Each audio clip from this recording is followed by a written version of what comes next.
Watch me ride.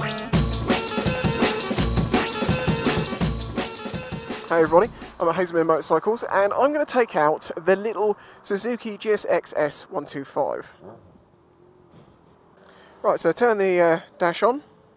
Nice little screen, very nice screen. It's got the one button start, I believe, because earlier on I pressed it and it kept going on its own for a bit as it was starting the bike.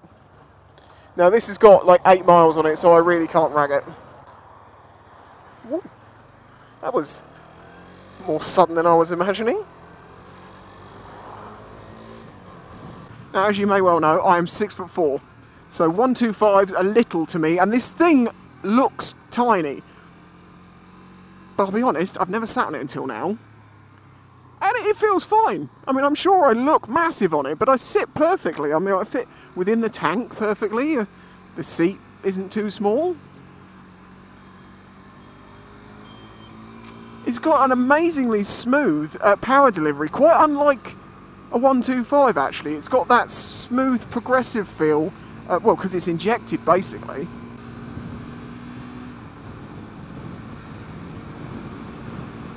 Oh, has it got 5 or 6 gears? That's a question. It's got 6 gears! This is fitted with fuel injection and ABS, obviously, because it is a Euro 4 bike. And it appears that it is independent ABS opposed to the linked stuff, which is fantastic because I don't really like the idea of link brakes too much. I'll use them, you know, I can understand the purpose for having them because they're a bit cheaper. But my instant impressions of this are quite different from what I was expecting. The suspension is nice and firm. It's got more of a feel of a bigger bike. That's a nice looking bike. It's because it's mine. Seriously. I'm having a service done on mine, that's why I've taken the opportunity to take this one out. You know, I'm not going to do a full, long review on this because it's a little 125, and unless I can use it day to day, I can't, you know, it's just a first ride, basically. But the instant impressions, the feel, are very different from what I was expecting.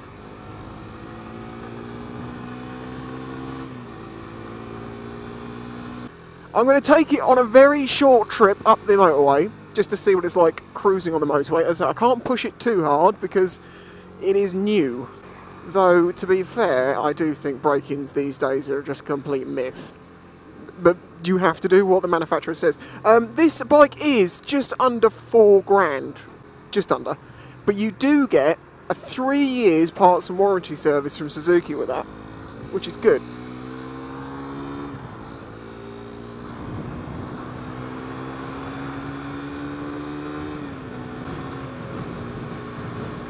I have to say, this is the smoothest 125 I have ever ridden. The fueling, the power delivery, like, well, not power delivery, you know, but the fueling of it, the way it feels, it's much better than some of the other. I've tried a couple of fuel injected 125s and found them to feel a bit basic, a bit sort of, you know, with their fueling. This is very progressive and smooth. Currently doing 60 miles an hour, 6th gear with, what was that, just about 8 and a bit thousand RPM. Should we go for an overtake? This is getting silly.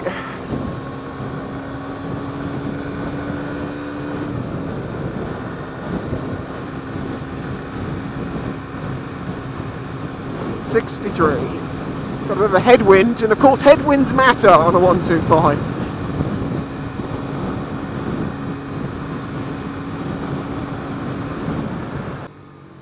If the bike's brand new, these tyres are brand new, just remember that.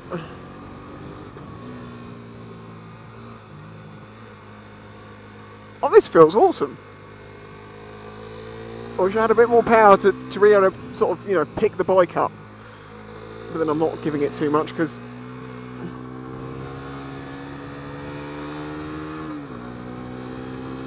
I've got to be gentle with it.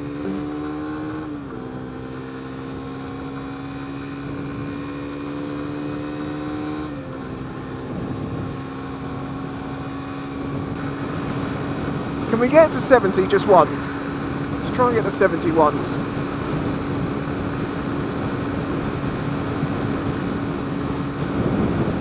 Well, I can't.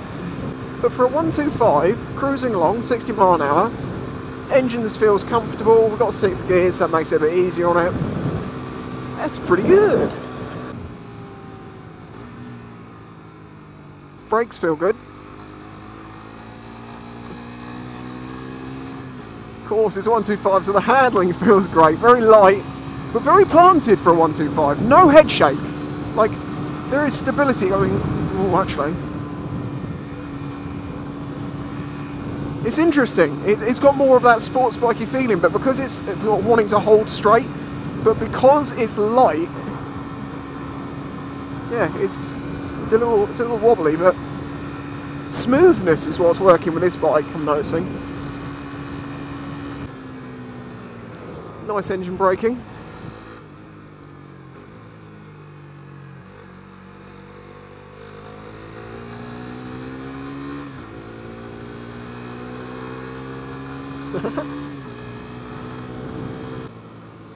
It really does feel like Suzuki put a lot of thought into the ride and the feel and the suspension and everything of this, because, as I say, it doesn't necessarily feel quite like a 125. I mean, it does because it's little and it's small, but it doesn't feel that way. I mean, yeah, when you try and get some power, there's not a lot going on there, to be fair. Obviously, this is the S, so this is the naked version. They also make the GSX-R, the fared version of this. That does look very nice, and to be honest, it looks very much like the 250.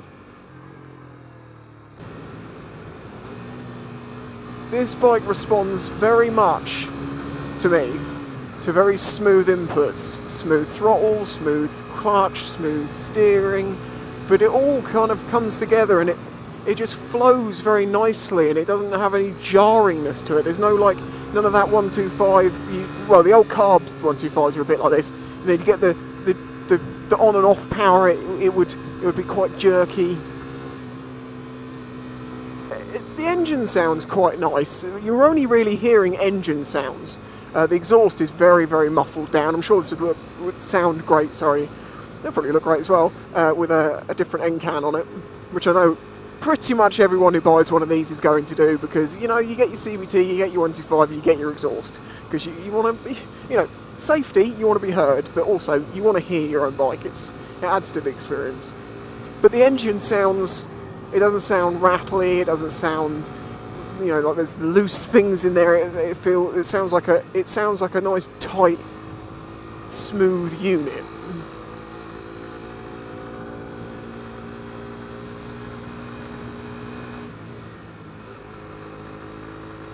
Going uphill now.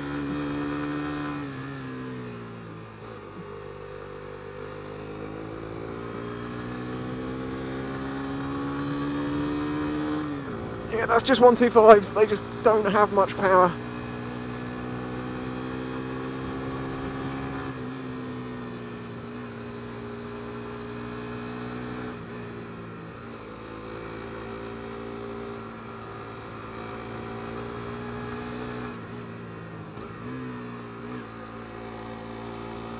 Ooh, yeah, got to keep the speed on, especially up the hill. Gearbox does not feel like a 125 gearbox either, I'll say that much. It's very, very click, just instant click, click, click. Doesn't feel like a 125 gearbox. They can feel normally they tend to feel a bit loose and a bit floppy and not that instant click, click, which is something that's adding into the sort of the feel of effortlessness, of smoothness, of smooth input for a nice ride.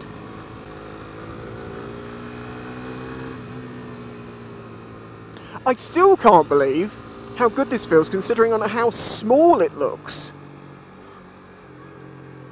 I did actually get invited on the Suzuki press launch for this bike, but I actually turned it down because I much rather try these things out on my own, away from, you know, all the cameras, away from all the press stuff, away from all the marketing and the PR people, away from all of that. Just me, the bike, the road, a camera, and my opinion. That's the way I do all my reviews, and I'll be sticking to doing them that way, because it's the sort of review that I would want to watch, personally.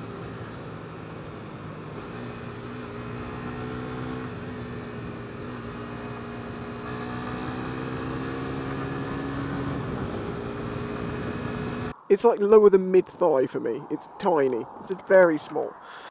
We've got a little safety lock on the ignition. Now the question is, can you just turn it off by pressing? Because some cheap bikes, these don't actually do anything, they're just a button. But no, it appears... Yep, that works. What's under here? What's under here?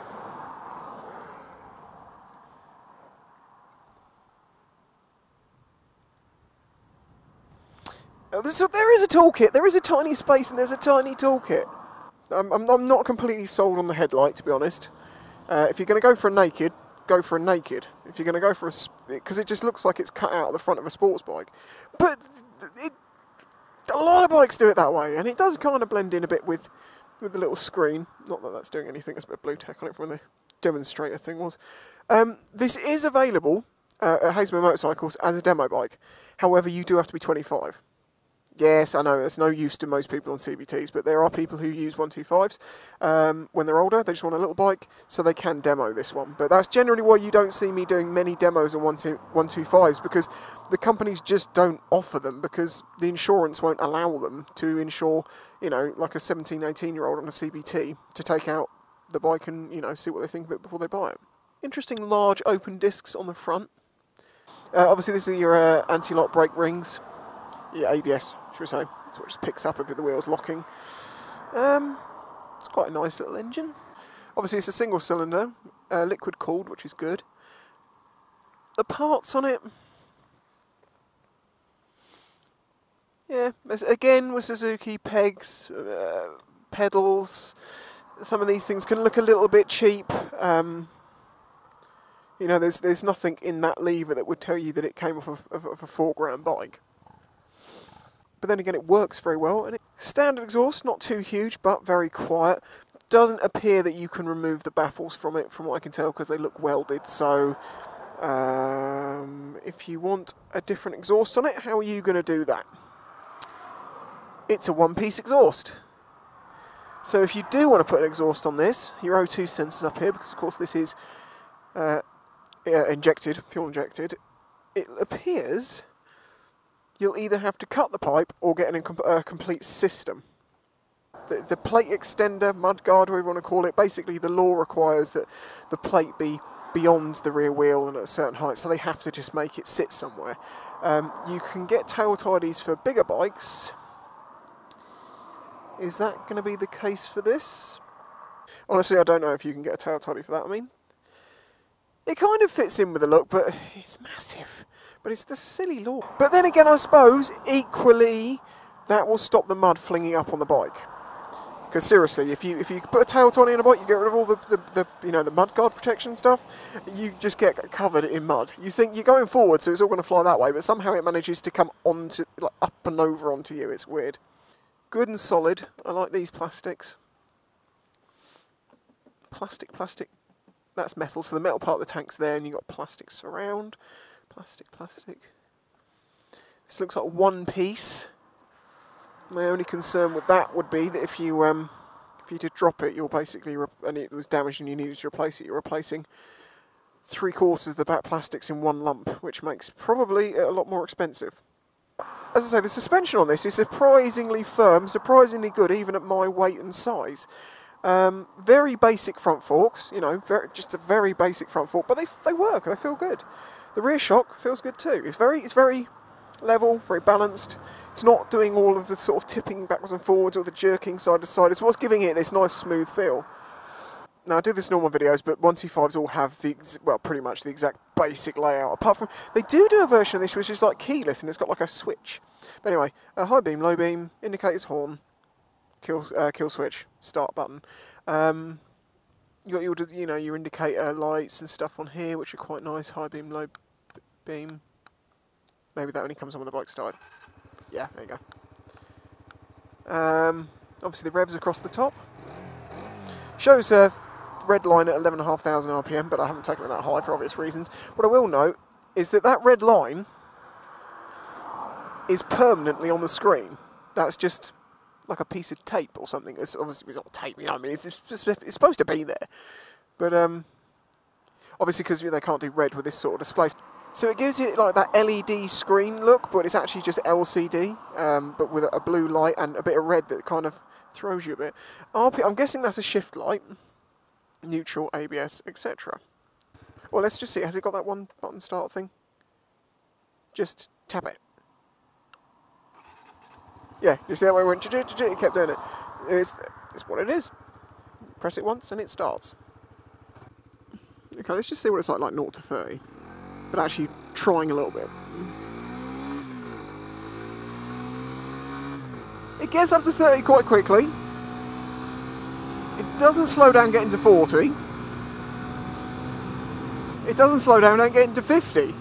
Once it gets above that, it seems to really sort of just hold itself. It almost feels artificial the way that it holds itself under 65, like it was on the motorway. But you're going to get more than that out of it, I'm sure of it. But the actual sort of, the point and shootness, the squirtiness of it, like for around town, is very good. It's nice and it feels torquey. It feels like, I try not to form opinions before I ride bikes, but from the size of it and I know what generally 125s feel like, I expected it to be not bad, but something that it isn't. It's very different feeling.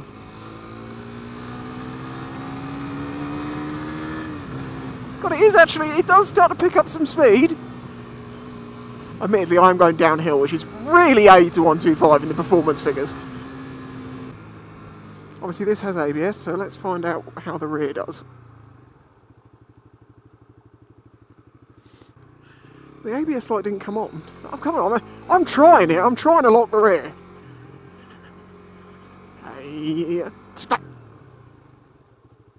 That's 25, full on the rear. It won't lock. It won't lock, which is obviously what it's supposed to do. But the thing is, it doesn't do, like on some BMWs and some big things like that. You slam the rear brake on, you get the anti-lock on, and you get this horrible kickback. It's like bang, bang, bang, bang, bang into your foot. What about the front?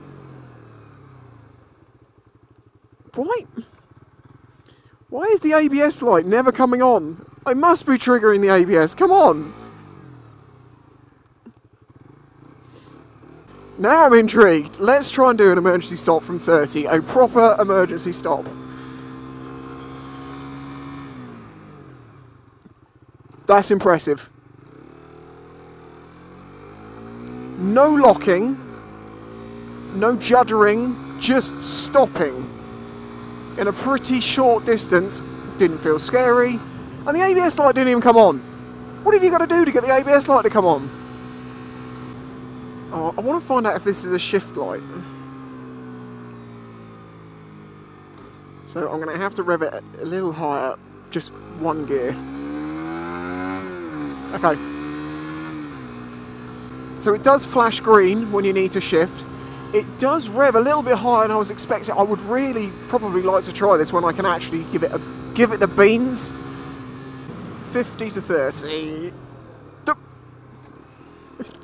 This, for a 125, has amazing brakes. Well, I'm going to leave it at that. What more can I tell you truthfully? I mean, I could say all sorts of presumptuous things about what it will be like in the future, but I don't know. I just know what it's been like for the past half an hour or so, to be riding this around, having that instant feel of, you know, getting it through the corners. The balance of it is very nice. Throwing it through the corners is very nice. It feels stable. It's a great little riding machine. I haven't been able to experience its full power, and that does have an influence on how it's going to feel as a sort of a performance machine. But from a sort of a realistic, like, riding it around town, lovely. Safety-wise, good brakes. Really good brakes. It is a little bit more expensive than maybe I would want to pay for a 125, but that's just because things have progressed, and I've never really minded getting a cheaper 125 and fixing it myself. But many people don't want to do that because they don't have the mechanical knowledge of, you know, well, say you buy this and you get 3 years parts and labour. Warranty cover, that's very good. There she is. Look, it's tiny. I literally can just front and end, just like this. It's nothing. It's a tiny little thing. But to me, even at 6'4", you know, my knee fitted in nicely into this nice big gap under the tank. Wasn't uncomfortable, was nice and upright. It didn't seem to struggle with me on it. Top marks, Suzuki. I'm really impressed. I'm surprised. I'm surprised at how good that is. I can see why that's £4 grand. It's a good little bike. Anyway, thanks for Haslemere Motorcycles, and I'll catch you next time.